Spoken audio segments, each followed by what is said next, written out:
Aloha sketchbook. This is Josh Cotton with the Art of Joshua Cotton sketch blog. Imagine that. This is actually what I hope to turn into a regular installment, similar to how I just recently started doing Monster of the Week. This is going to be every time I start a new sketchbook, I'm going to kind of cover what I learned from it and what I hope to maybe learn from the next one. There's a term out there, I'm sure you've heard it, called a starving artist. Starving artist is not entirely inaccurate, and it happens for a couple of reasons. Number one, because we're so distracted by our work that we forget to eat. The other reason is art materials are expensive. I've spent a week's worth of pay to get a set of paintbrushes before, and sketchbooks are expensive. Markers are expensive, and so if you've got a sketchbook a month habit, cigarettes, they say you've got a pack a day habit. I've got probably a 15-page a day habit for sketchbook. That gets expensive really quick. Like I had a couple of examples around here. Where did they go? So if you go to your average art store, or for you other BYU students, the BYU bookstore, and you get, say, a moleskin sketchbook, which those are really popular right now. They'll cost you, a sketchbook this size, probably $8. And a sketchbook this size, this isn't actually a sketchbook, but a moleskin this size would cost you probably $16. Maybe even a little bit thinner than this. Not a lot of pages. They're thicker pages. They're built for heavy-duty markers. They're built for watercolor, and they're good for those things. It's high-quality paper, but that racks up the money really quick, and pretty soon you're living on ramen, if that. So early on in my sketchbooking, being a poor college student, I decided to try to find some ways to do sketching on the cheap. Early on, again, as I was applying, I was doing 40 pages a week, and later on 80 pages a week, and it was hitting me in the pocket hard, and I thought about it, just logically here, if a sketchbook this size costs $8,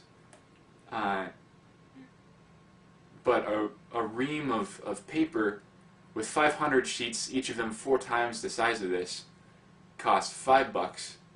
The math just didn't add up for me, and I decided to start making my own sketchbooks, which you'll see some examples of here. So my average sketchbook, I'll buy a ream of paper for $5. It's 500 pages of paper, and usually I'll have a sketchbook bound with probably 200 sheets in it, and that costs $3 or $4 to bind.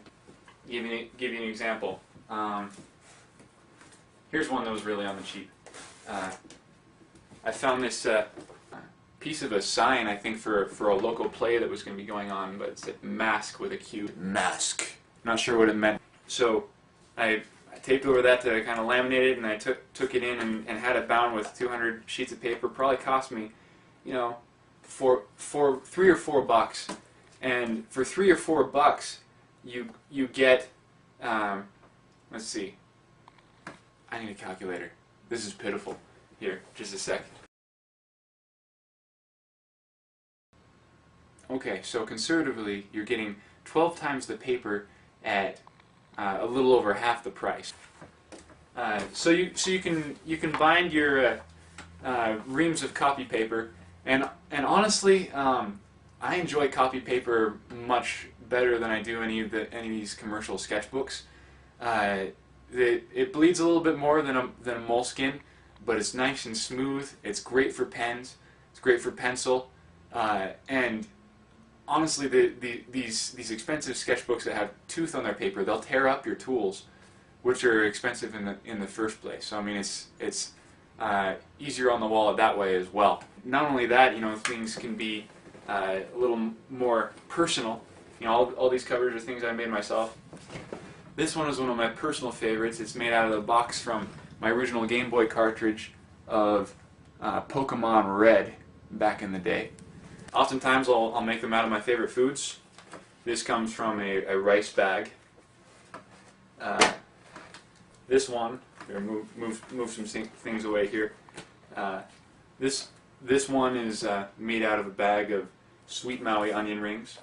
This one, after finals a couple of years ago, I found a biology book that somebody had thrown in the garbage can, and you know, a lot of times when you're sketching, you want to look inconspicuous.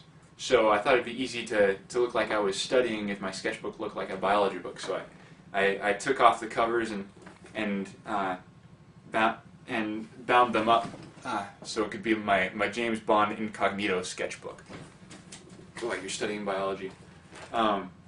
This one's pretty special. I got this from this one I didn't make, but it's from my sister who's serving an LDS mission in Chile, and she sent this one for me for my birthday. It's got cool gridded paper. Help me learn a little more about architecture. Got some loose pages. So this one's more of a traditional sketchbook. I believe, you know, most of the time if I've got a traditional sketchbook, it's something that somebody's gotten for me. I appreciate the nice paper, but usually I'll make my own. But when I get a traditional sketchbook, I do enjoy them. Those of you at BYU will know the secret menu at the BYU Taco Bell. These are all my like Spider-Man and Hulk burritos over the course of a semester, with the receipts. And the cool thing about it is they'll ask you when they call for your order, what name should they call, and you can tell them anything. So for the Spider-Man burrito here, I said Peter Parker, or Clark Kent. Here it says Kurt Wagner. He's from the X-Men. Colossus, Inigo Montoya. So they'll call these names out over the Wilk. You know, Captain James Tiberius Kirk, will you come and get your burrito? So yeah, it's great. You can go all out. You can get creative. Ooh, this one was fun. So this one actually isn't copy paper. This is figure drawing paper, smooth newsprint. So story behind this one was I was desperate one night because I'd run out of sketchbook paper, and the next day was Sunday, so I couldn't go to the print shop the next day, and I needed something to doodle on. So I just went to the library and chopped up one of my figure drawing pads and bound it up at the top with a shoelace like this, and you know, made my own sketchbook. This is kind of an airship I drew. It's the idea is it's like a dandelion tuft, like like you blow the hair off of a dandelion when you're a kid. A ship that flies by that same principle with the sails. Highly safe. I'm sure that the aeronautical agencies would approve that today. Oh, this one was fun. This is the AK-47 sketchbook. I actually found like some boxes by the military training center, the ROTC here at the college, and they had just gotten all these fancy paintball guns and threw out all the boxes. And I thought one of the box covers would make a good sketchbook cover.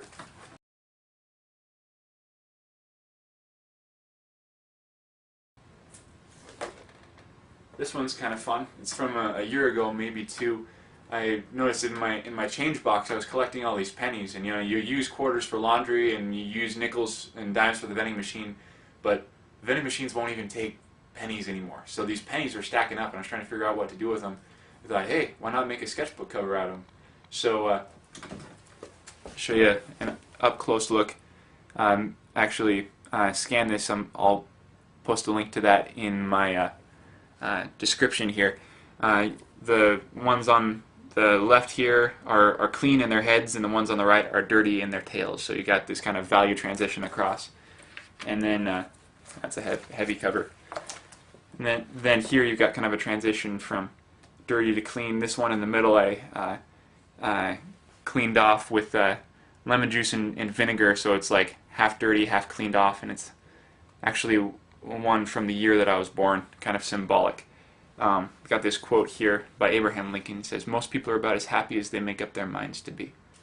This is when I was applying to the animation program again, before I decided to go the concept art route. And this one, I just wanted to prove that I was working.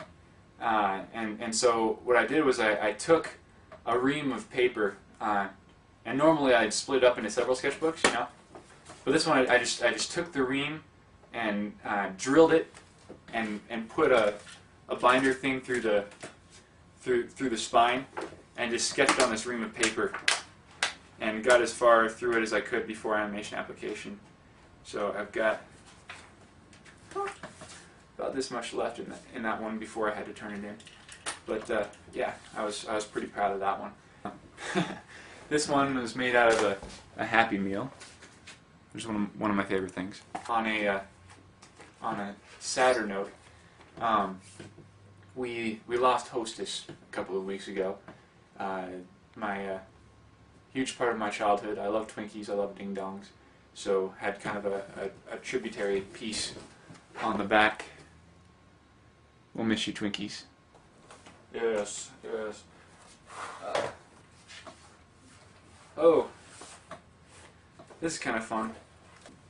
In my ward or congregation at church, there, since we're all in the same apartment complex, there's a tradition of every Sunday people will write notes to each other, nice things. They call them nice notes, compliments that they've observed about them over the week in different things or in class, and makes you feel good at the end of a long, hard week of school.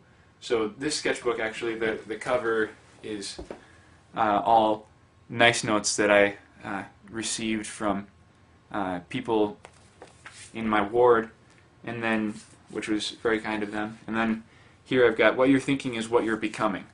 So that's a quote by Muhammad Ali. But just basically the idea of focusing on the positive, focusing on the good things, so you don't get dragged down by negativity. So some more symbolism there. So yeah, that's my sketchbook collection. So this pile of sketchbooks represents probably about 3 years worth of sketching between these two piles, and I learn with every single sketchbook, and I would highly recommend, sketchbooking. It's not about creating pretty pictures. There's a lot of these drawings that will never see the light of day that I would be embarrassed to show anybody else, but as you carry it around with you, you use it as a lens through which to view life, and you try to capture life, and that helps you become a better storyteller because you become more familiar with the world around you, with the people around you.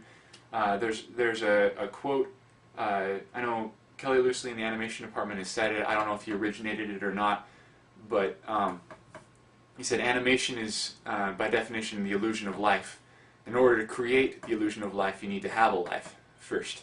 So these sketchbooks are where I capture life. So hopefully, in the future, as I start new sketchbooks, I'll post it here. Call it "The Changing of the Guard." Look for those blog posts, and it'll just be what I learned from my most recent sketchbook and what I hope to learn from the next one. So I appreciate you watching. Thanks for taking the time, and I'll sign out.